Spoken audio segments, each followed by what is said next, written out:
Hello everyone, welcome to an amazing vid today. I hope you are feeling happy. But today I want to talk about why quote unquote real hip hop arguments may be holding the culture back. Okay, first off, let me ask y'all a very serious question right now. What is real hip hop? Like honestly, what do we as rap fans consider to be quote unquote real hip hop? Here's the answer. There is none. I'm sure when I asked that question, some, if not most of you thought about artists like these folks. And you're not entirely wrong. They are real hip hop artists. But you're wrong in the sense that these artists don't define what hip hop is. As hip hop fans, we tend to associate quote unquote real hip hop with the legendary rap acts that emerged from the 90s and the early 2000s. We tend to do this as rap fans for two reasons, okay? The first reason is simple. Nostalgia. The globalization of hip hop happened around that time, so most people's intro to rap and hip hop was those legendary acts from that time, from the 90s and the 2000s. Nothing wrong with that. I think those acts were a great representation of hip hop. They are. They're amazing. But the second reason is what gets me, and this is the whole problem here. The second reason is because that rap from the 90s and 2000s typically had a high level of lyricism. You see, while the idea of real hip-hop is often meant to preserve authenticity, it can create elitism, gatekeeping, and division that limits innovation, ignores evolution, and discredits voices outside of the traditional mold. I'm really making this video to challenge the nostalgia-driven purist to instead explore how the culture thrives through change. Let's start with the gatekeeping issues. Straight up, when we do the whole real hip-hop arguments thing, we exclude innovation, alright? Artists with unconventional styles often get dismissed as not real hip-hop, and it's so unfair because artists like this have so much other than lyricism to offer. New sounds like autotune, melodic rap, and genre bending face backlash from traditionalists. This kind of attitude comes from a nostalgia bias. A lot of rap fans glorify the 90s or the golden era and hold it as the standard, ignoring flaws like misogyny, lack of inclusivity, and lack of versatility. Basically, anything that doesn't sound like classic boom bap or traditional lyricism gets written off real easily. Ultimately, it's a very short-sighted judgment that usually comes from the ego and instead of a genuine assessment of the art of hip-hop. Along with that comes a bit of regional prejudice. Southern rap like trap, crunk, and snap music, along with the West Coast party-oriented styles, were often seen as less authentic compared to East Coast lyricism. Other movements like Chicago drill and Bay Area hyphy often got discredited as well early on. Besides the gatekeeping issues, there's a significant impact on the culture due to all the real hip-hop arguments. One of those major impacts is the discouragement of growth.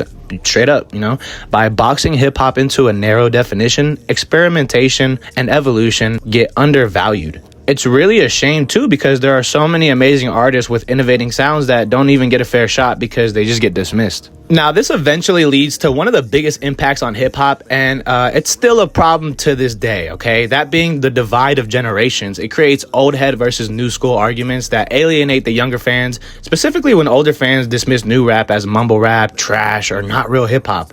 That makes younger fans feel that their tastes aren't respected. This then trickles down into one of the biggest overall problems in hip-hop. That is the disconnection from the culture's roots. We're no longer tapped into what started this. You see, because younger fans often feel judged or shut out, they may avoid exploring classic hip-hop, further widening the knowledge gap. Instead of learning how the culture evolved, they embrace their own lane and distance themselves from older traditions, which is not good for anybody. I feel like a big part of why this happened is because there was really never a passing of the torch moment. Unfortunately, the older hip-hop acts didn't really fully embrace the newer ones. Maybe there might have been a few that helped in the background. And there have been, younger artists to sit there and praise older artists for their help in the game. But it's so far and few. And although there are some that may praise that help, there are so many more that shit on older artists. And, for good reason. They didn't help out. They didn't pass that torch along. It really just creates unnecessary competition. Competition isn't a bad thing either, especially in hip-hop. But when it comes from malice and not from sport, it's very unhealthy for the hip-hop space. This kind of competition frames hip-hop as a battle between preserving the past and embracing the future, instead of seeing it as a continuous evolution of one art. It's the reason you see tons of us versus them arguments play out online. You see old heads clowning TikTok rappers, and you see young fans mocking boom bap. One of the prime examples that come to my head is when Lil Pump started the whole fuck J. Cole thing, literally for no reason other than Pump not respecting that generation of rappers or that type of rapper. The whole thing is quite ironic too, because even the artists upheld as real hip-hop evolved their sound. You know, nowadays Nas works with fucking Hit Boy on trap influence beats. Jay-Z embraced southern production and more commercial sounds after the 90s, and before they passed, Tupac and Biggie were making more commercially viable tracks, more radio playable tracks. Wu-Tang Clan was sampling kung fu movies and soul records, forms of innovation that were radical at the time. Looking at it from a modern perspective, we understand that hip-hop thrives when it adapts to its era, straight up. In all honesty, the label, real hip-hop, can dismiss artists who connect with new audiences through emotion, energy, or sonic experimentation instead of traditional lyricism. Ultimately, the culture is broad enough to include Kendrick Lamar and Playboi Carti at the same time, and that's okay. So it's still really dumb that we still sometimes talk about this dumb real hip-hop argument. You want to know what real hip-hop is? I'll tell you. Real hip-hop comes from the authentic, true expression and impact on the culture. At its core, hip-hop was never meant to be static. It was born from innovation. DJs looping breaks on turntables, MCs turning poetry into rhythm, producers chopping samples in ways nobody thought possible. But when we cling too tightly to this false idea of real hip-hop, we risk freezing the culture in the past. The truth is, real hip-hop has always been a moving target.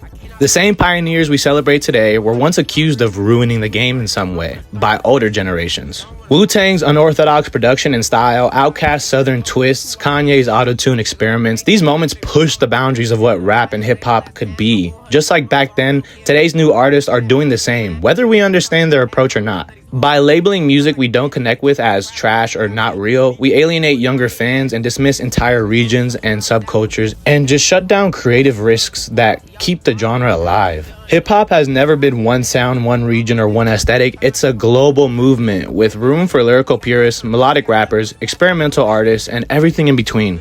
In my heart of hearts, though, I do feel like the whole real hip-hop argument isn't a question of what is real hip-hop or is hip-hop dead.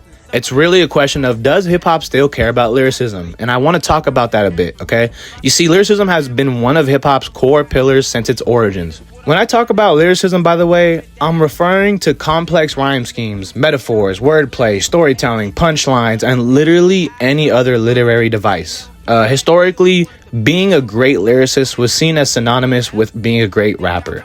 That is until we hit the shift in the 2010s with the rise of artists like Future, Young Thug, Drake, Lil Uzi, and Playboi Carti, and a bunch of other people. And look, now while what I just said is entirely true and widely accepted in the hip-hop community, I'm gonna argue real quick that the shift actually happened a little before the 2010s with the whole crunk bling ringtone era. Lil Jon, Soulja Boy, T-Pain, and artists like that definitely traded lyricism for energy real early on.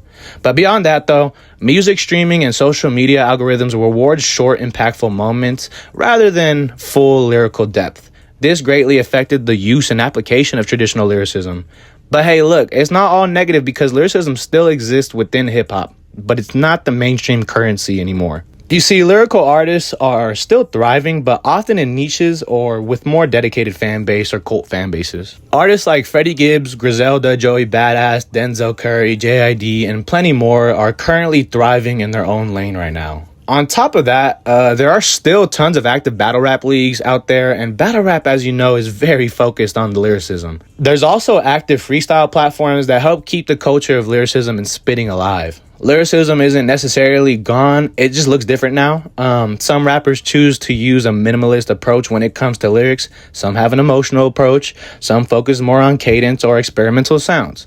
At the end of the day, instead of gatekeeping, we need to celebrate hip-hop's diversity and evolution.